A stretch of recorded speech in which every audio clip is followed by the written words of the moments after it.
계속해서 믿음 시리즈 네 번째 시간으로 믿음의 고백에 대해서 사도신경을 중심으로 말씀을 나눕니다. 사도신경을 큰 내용으로 나누면 네 가지라고 말씀드렸죠. 하나님에 대해서, 예수님에 대해서, 성령님에 대해서, 그리고 교회와 성도다. 그래서 오늘은 성령님에 대해서만 제가 말씀을 나누고 다음 주에 또 나머지 부분을 함께 나누기를 원합니다. 성령을 믿사오며, 요 한 대목 가지고 오늘 말씀을 나누는 것이 성령을 믿습니다 라는 고백을 우리가 하게 됩니다. 그럼 성령을 믿는다는 게 뭐냐? 하나님께서, 우리 예수 그리스도께서 이 땅에 떠나시면서 우리에게 성령을 보내주시는데, 그 성령께서 믿는 모든 각자 심령 속에 계시다고 하는 것, 이것을 고백하는 것이 바로 성령님을 믿사오며 라는 고백입니다.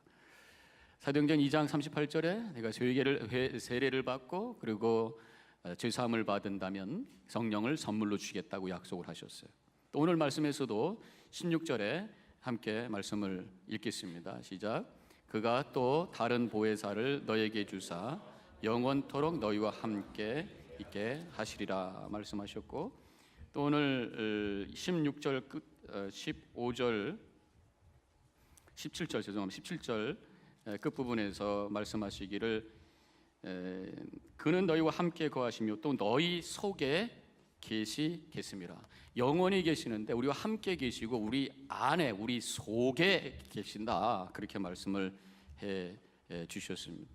그렇기 때문에 우리 믿는 사람들은 내 안에 성령님께서 내주하신다라는 믿음의 고백에서 시작이 될 것이고, 더 나아가서 그 성령께서 내 안에서 역사하시도록, 역사한다는 게 뭡니까? 일하시도록, 나를 통치하시도록, 나를 지배하시도록, 다른 말로 뭐라고 그러죠? 성령 충만할 수 있도록, 그렇게 우리 믿음의 삶을 살아가는 것이 우리의 믿음의 여정의 과정인 것이.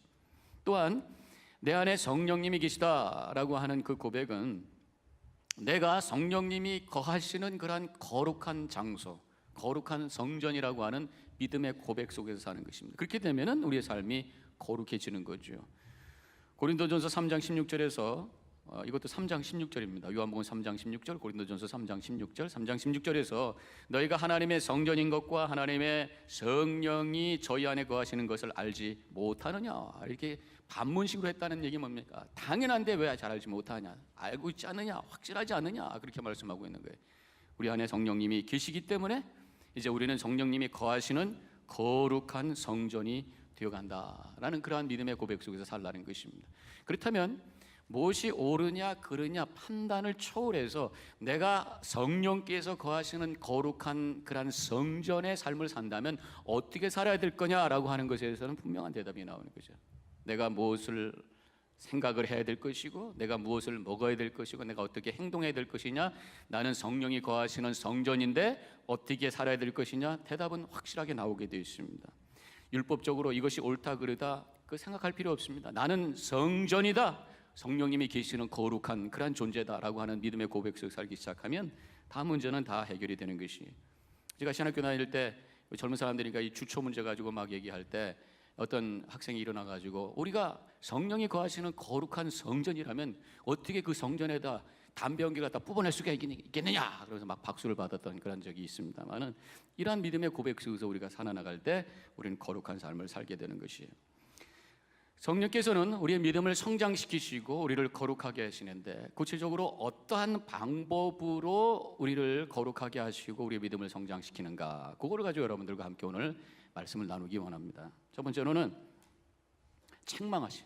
성경에 보면은 성령께서 하시는 일이 책망이라고 말씀하고 있습니다. 요한복음 16장 7절과 9절에 이렇게 나와 있어요. 그가 와서 죄에 대하여 의에 대하여 심판에 대하여 세상을 책망하시리니, 책망한다, 나무랜다는 거예요. 죄에 대해서 죄책감을 느끼게 한다는 거예요. 예수를 믿으면 믿을수록 죄에 대해서 더 민감해지고 그 죄가 나에게 영혼의 아픔으로 와줘야 그게 당연한 거라는 거죠. 내 안에 성령께서 계실 때 그런 역사를 이루게 된다는 것입니다. 죄를 느껴야 죄를 피하게 되고, 죄를 느껴야 회개할 수 있게 되는 것입니다. 죄에 대해서 무감각하게 되면은 그 다음에 내 자신의 영혼을 파멸시키는 거예요. 몸도 마찬가지입니다. 감각이 없어지면 몸이 다쳐도 몰라요. 살점을 잘라내도 몰라요. 우리 교회 어떤 분하고 말씀을 나누다 보니까 그분이 세탁소에서 일하시다 프레스를 잘못 눌러가서 손가락이 다 손이 들어갔어요. 금방 띄어야 되는데 그걸 못 해가지고 여기가 많이 됐는데 이 된 게 깊어져가지고 신경까지 탄 거예요. 분명히 아파야 되는데 아무렇지도 않다는 거예요. 그래서 이물전실에 갔는데 거기 있는 사람들이 가위질을 못 해가지고 가위 달라고 해서 본인이 다 살점 다 잘라냈대. 근데도 돈 받았다고 막 억울하다고 막 그러는 거예요. 우스갯소리를 하면서도 옛날 얘기입니다만은 이 신경이 죽으면 느낌이 없어요. 아픔을 모르는 거예요. 이 한센병, 나병 환자들의 문제가 뭐냐? 신경이 죽어서 무감각이 있다기 때문에 뜨거운 걸 만져도 뜨거워 떼야 되는데 계속 붙들고 있으니까 손이 망가지는 거예요. 가시에 찔리면 아파 그러고 빨리 이걸 빼고 해야 되는데 안 아프니까 있다가 그게 염증이 생기고 손가락이 잘라지고 발가락이 잘라지는 거란 말이죠. 그 폴 브랜드라고 하는 선교사님이 계시는데 의료 선교사님이신데 의사시죠. 인도에서 사역을 오랫동안 18년 동안 하시면서 이 나병 환자들하고 주로 사역을 하시면서 그들을 위해서 연구도 하시고 또 손과 발을 3,000번을 수술을 해주셨대요. 한센병 환자들을 굉장히 많이 만났죠. 한 번은 그분들한테 뭘 원하세요? 그렇게 질문했을 때 한 분이 그랬대요. 아프기를 원합니다. 고통을 원합니다. 아팠으면 좋겠어요. 뭘 지금 아픈 거를 이렇게 찔렸을 때 아팠으면 좋겠어요. 안 아프니까 내가 문제입니다. 그렇게 대답을 했던 적이 있다는 것입니다. 고통이 은혜다.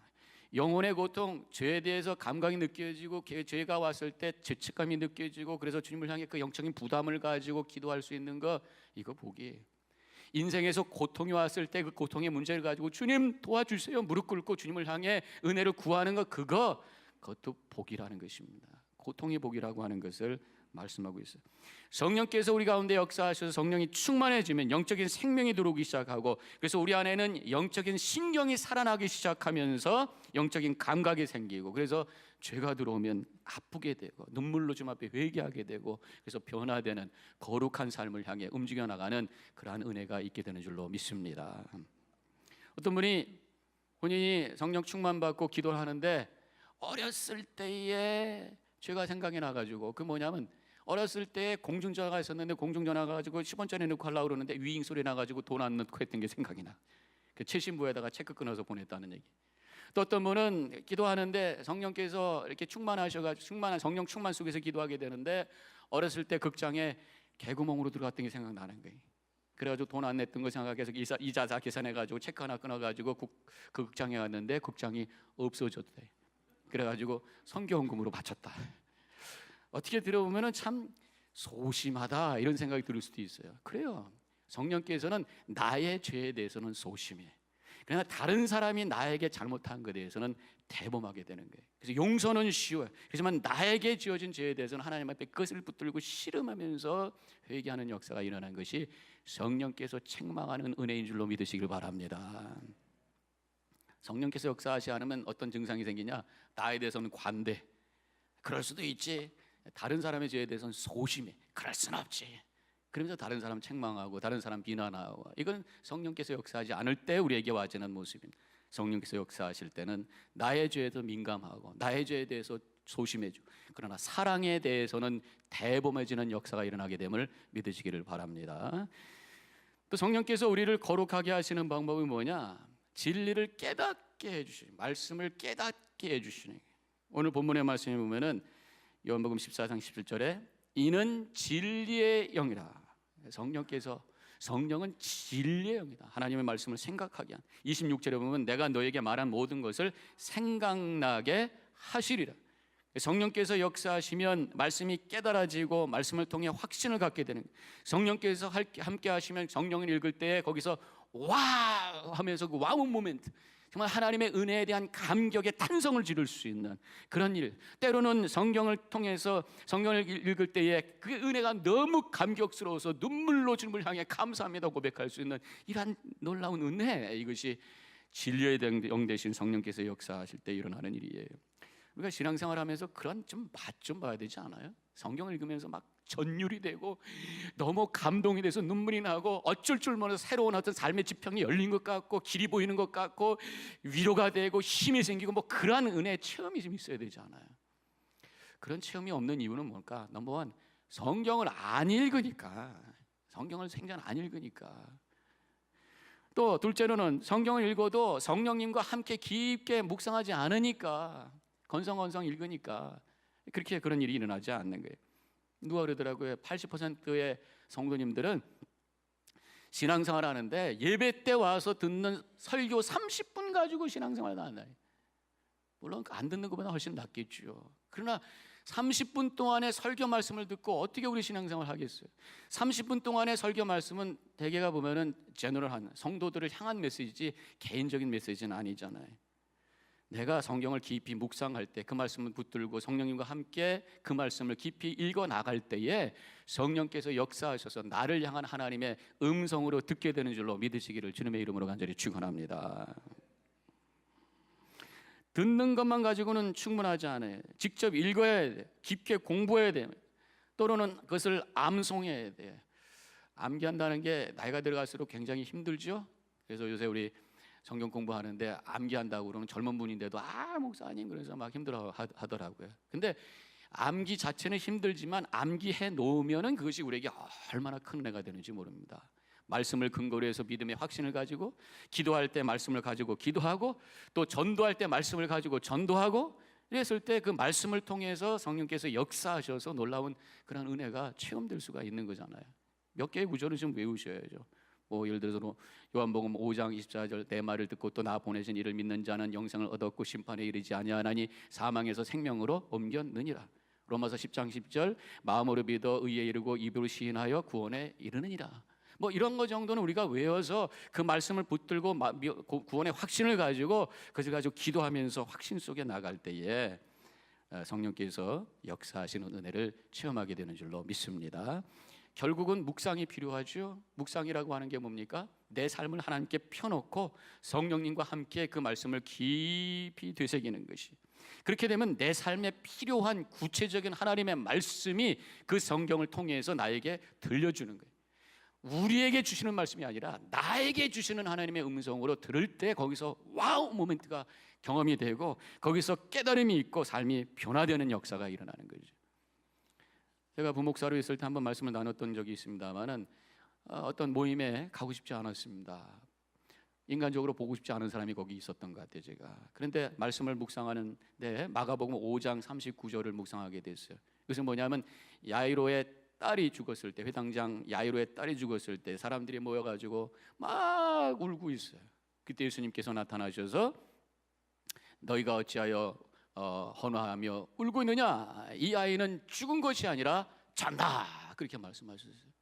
그 말씀을 묵상할 때에 저는 제가 만나고 싶지 않았던 그분하고 이게 적용이 되단 말이죠. 저는 외면하고 싶었고 포기하고 싶었고 그런 마음이 있었지만 주님께서는 그렇지 아니하고 그에게도 소망이 있다고 그러고 그에게도 생명이 있다고 그러고 그렇게 말씀해 주시는 그 음성을 듣게 되면서 결단하고 그 모임에 가서 결과적으로는 참 좋은 해피엔딩으로 끝나게 되었던 그런 경험이 있어요.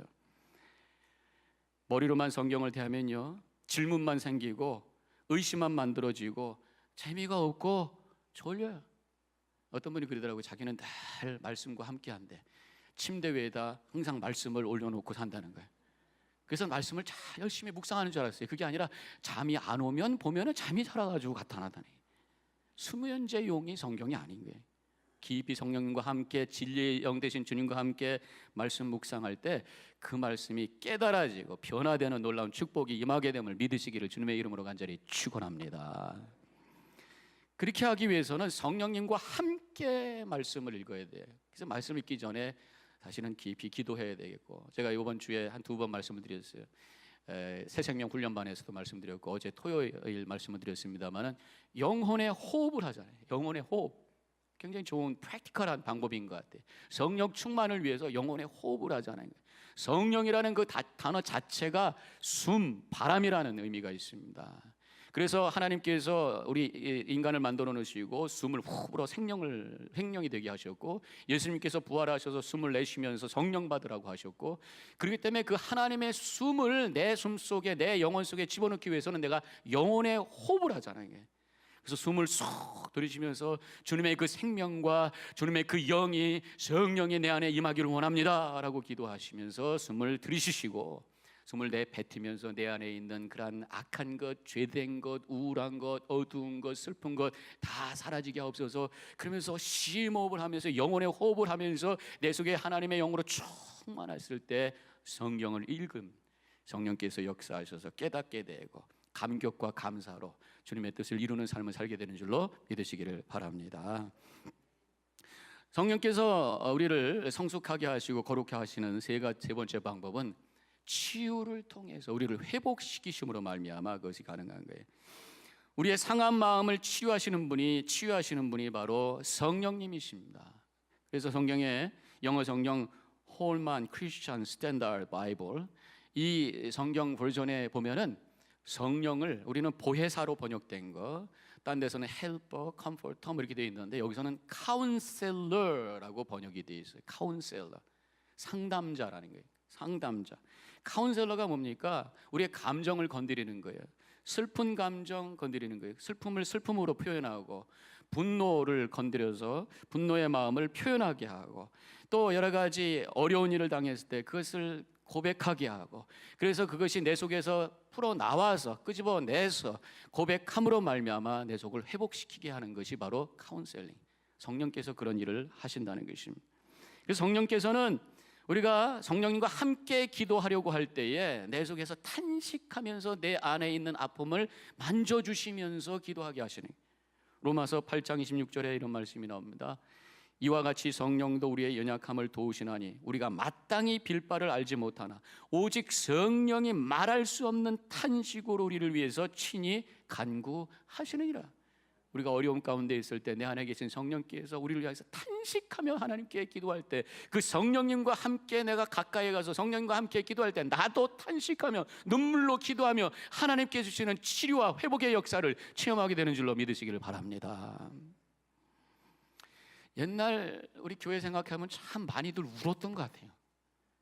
교회 부흥회가 있다든가 새벽기도 가면 주로 우는 그런 분위기가 많았어요.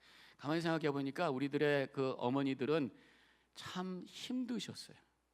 한국의 문화가 얼마나 남존여비, 남성 중심이니까 요즘은 뭐 여성들이 너무 이제 많이 옛날보다 지위가 높아진 정도가 남자들이 다 주눅이 들어가지고 사는 세상이 되어가지고 말았는데, 그래서 요새는 아들 낳았다고는 실망하고 딸 낳았다고는 박수치는 세상이 된 이상한 세상이, 이상한 건 아니겠습니다만 아무튼 옛날에 있는 우리 어머니들은 너무너무 힘들었어요. 시집살이들 얼마나 했습니까? 남편 구박 얼마나 받았습니까? 바람을 펴도 뭐 이혼한다고 할 수 있어요? 능력이 없으니까 그래도 그냥 할 수 없이 살아야 되는 거고, 밤에 남편은 들어오지 않습니다. 속에서는 풀이 납니다.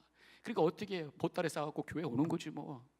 이불 싸갖고 와가지고 이불 뒤집어 쓰고 주야 그러면서 부르짖는 그 음성들이 얼마나 많았습니까? 하나님께서는 그들이 그렇게 주님 앞에 부르짖을 때에 성령께서 역사해 주셔서 그 아픔을 치료해 주시고 회복시켜 주시고 다시금 새롭게 출발하게 하셨던 줄로 믿습니다. 그래서 우리 옛날에 한국의 골목을 다니면 지하에서 시작되는 그런 개척교회들이 많았어요. 지하 교회들이 많았습니다. 가끔 소리가 잘 들립니다. 큰 우는 소리. 그래서 여러 가지 그런 어려움 속에서 눈물로 가지고 주님 앞에 기도할 때에 성령께서 탄식하며 함께 기도해 주셔서 그들의 아픔을 만져주시는 그러한 치유의 역사를 이루어 주셨던 줄로 저는 그렇게 믿습니다.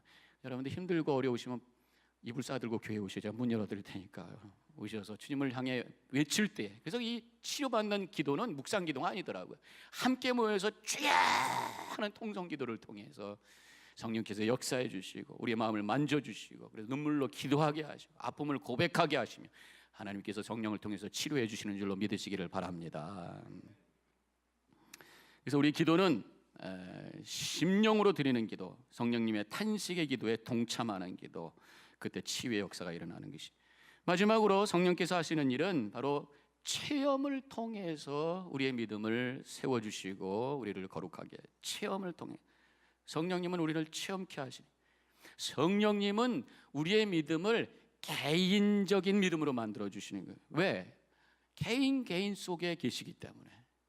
그래서 성령께서 역사하시면 그 하나님이 나의 하나님이 되고 그 믿음이 나의 믿음이 되는 거예요. 창조주 하나님이 나의 아버지가 되고 예수님의 2000년 전의 십자가의 사건이 나를 위한, 지금 나를 위한 하나님의 사랑의 역사로 고백이 되면서 감격으로 눈물을 흘리게 하는, 누가 하시는 거예요? 내 안에 계신 성령께서 역사하시는 줄로 믿습니다. 체험케 하셔서 내 믿음을 갖게. 그래서 이 성령께서는 퍼스널라이징, 우리의 믿음을 퍼스널라이징, 개인화시키는 그런 역사를 이루시는 거예요. 그 구체적인 방법은 바로 체험을 통해서. 우리의 삶도 보면은 아무리 맛있는 음식이 쫙 차려져 있어도 내가 가서 먹고 내가 맛을 보지 않으면 다 헛거야. 그냥 음식이라고 그냥 맛있다. 그래서 내가 뭔가 그 음식이 내 것이라고 하는 게 느껴지려면 체험을 해야 되는 거죠. 마찬가지입니다. 멋진 교리가 있고 성경의 진리의 말씀이 가득 차도 성령께서 역사하셔서 내가 체험하지 않으면 내 거 될 수 없어요. 성령께서는 우리 속에 역사하셔서 때로는 감성을 통해서, 그래서 감동과 감화의 역사로, 때로는 은사를 통해서, 신비로운 성령의 은사를 통해서 또 영적인 체험을 하게 하시면서 우리를 나의 믿음으로 만들어 주신다는 것입니다. 그래서 체험은 여러 가지가 있는데 성령의 은사가 있죠. 그래서 성령의 여러 가지 은사, 방언의 은사, 입신의 은사, 초대교회 역사가 있었고 지금도 많은 분들이 그런 체험을 합니다. 필요한 사람에게 하나님께서 주시는 것이, 은사는 주권적으로 하나님의 뜻 안에 필요한 사람에게 주시는 것이 바로 은사예요.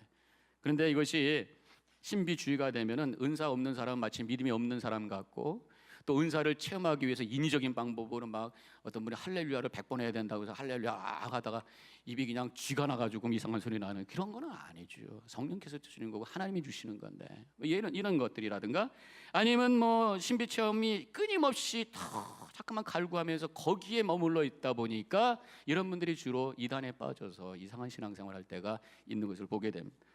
우리 하나님의 인격적인 하나님의, 그래서 여러 가지 다른 체험도 주십니다. 내적 치유의 체험도 주십니다. 내 속에 있는 아픔을 주님께서 아시고 만져주시는, 제가 언젠가 간증을 했습니다마는 저에게도 그런 것이 있었잖아요. 성령께서 어떤 세미나를 통해서 어렸을 때 그 장면을 깨닫게 하시고 그 장면으로 들어가게 하시며, 그래서 내 아픔을 치료해 주시고 회복시켜 주셨던 그 은혜와 그 체험, 그것이 있어요. 또한 기도 응답의 체험이 있습니다. 간절히 기도할 때 하나님께서 그 문제를 하나씩 풀어주는 체험이에요. 믿음 생활하면서 말씀을 통해서 음성을 들려주시는 체험, 기도를 통해서 하나님께서 응답해 주시는 그 체험, 그 체험을 통해서 내 믿음을 가지고 그 믿음의 확신을 가지고 살아가는 우리 성도님과 제가 되기를 주님의 이름으로 간절히 축원합니다. 그런 신앙에 좀 맛이 있어야 될 거 아니에요. 체험이 있어야 될 거 아니에요. 기도는 독백이 아닙니다. 분명히 내 기도를 들으시는 분이 계셔요. 예수 그리스도의 이름을 가지고 기도할 때 하나님께서 들어주신다고 약속하신 줄로 믿습니다. 그 믿음을 가지고 기도할 때에 그 기도가 응답되는 체험이 우리 가운데 있게 되는 줄로 믿으시기를 바랍니다. 기도를 52년 동안 열심히 해서 5만 번을 응답받았다고 고백하는 분이 계시죠. 그게 누구예요? 조지 뮬러, 유명한 분이죠. 그분은 선교사였습니다. 그리고 고아들을 위해서 사역을 했어요. 고아들을 위해서 기도하면서 모든 일을 했을 때 그 기도가 응답되면서 그 고아원 사역이 하나님께 영광되고 큰 사역이 돼서 많은 사람들에게 사랑을 나눌 수 있는 그런 일이 됐다는, 기도를 통해서 했다는. 근데 왜 조지 뮬러만 하나님께서 이렇게 기도의 응답을 해주셨습니까? 라는 질문이 생길 수도 있겠죠. 근데 그분은 기도할 때에 응답을 기대하고 믿으면서 기도해야 된다. 그냥 기도하는 것이 아니라 이 기도에 대해서 분명히 응답해 주실 것을 기대하고 믿으면서 그렇게 기도했더니 그 기도의 응답을 발견하게 되었고 체험하게 됐다는 거예요. 그리고 골방에서 깊게 기도했다는 것입니다. 그리고 포기하지 아니하고 계속해서 기도했다는 거예요. 그게 그분의 기도의 어떤 노하우예요. 영적인 노하우예요. 그분의 그 응답에 대한 얘기는 많이 있습니다만 대표적인 얘기가 하나 있죠. 5명의 친구를 위해서 기도했다는 거 아니겠습니까? 친구들을 구원하기 위해서 저들이 하나님께 돌아오기를 원합니다. 그리고 52년 동안 5명의 그 친구들을 가지고 계속 포기하지 않아요. 기도했대요. 그랬더니 살아생전에 3명이 돌아왔어요. 2명은 계속해서 이 믿음을 갖지 못하는 거예요. 이제 돌아가실 날이 얼마 남지 않은 이 조지 뮬러 선교사님께서 이제 마지막 설교를 하시게 되었대요. 본인이 이제 아마 마지막 설교겠다 생각이 들어서 어느 교회에 가서 간청을 해가지고 설교를 하시게 됐는데, 우연히 아직 믿지 않은 2 친구 중에 하나가 그 교회 그때 예배에 참석하게 되면서 그때 은혜 받고 바로 예수님을 영접하게 됐다는 거예요. 그리고 돌아가셨어요. 근데 여전히 한 친구는 예수님을 영접하지 않은 거예요. 근데 돌아가셔서 장례식에 친구니까 참석했다가 그 장례식을 통해서 장례 집전하는 목사님의 설교 속에서 자기를 위해서 그 친구가 52년 동안 기도했다는 얘기를 들으면서 거기서 무너지기 시작하면서 예수님을 영접했대요. 그리고 그 친구가 간증하며 돌아다니면서 하나님의 은혜를 나누는 귀한 사역자가 되었다는 얘기가 있습니다. 기도의 응답의 체험하시기를 주님의 이름으로 간절히 축원합니다. 기도를 진지하게 하시고 응답의 확신을 가지고 하시고 끝까지 기도하실 때 하나님께서는 기도의 체험을 갖게 해주시고, 그런 체험을 통해서 나의 하나님, 나의 믿음으로 고백하며 살아있는 믿음으로, 능력 있는 믿음으로 승리하게 될 줄로 믿습니다. 우리 하나님은 분명히 우리 안에 계심을 믿으시고 그 성령께서 내 삶을 지배하셔서 그 성령 충만함 속에서 거룩한 믿음을 가지고 살아있는 믿음으로 하나님께 영광 돌리는 여러분과 제가 되기를 주님의 이름으로 간절히 축원합니다. 기도하십시다.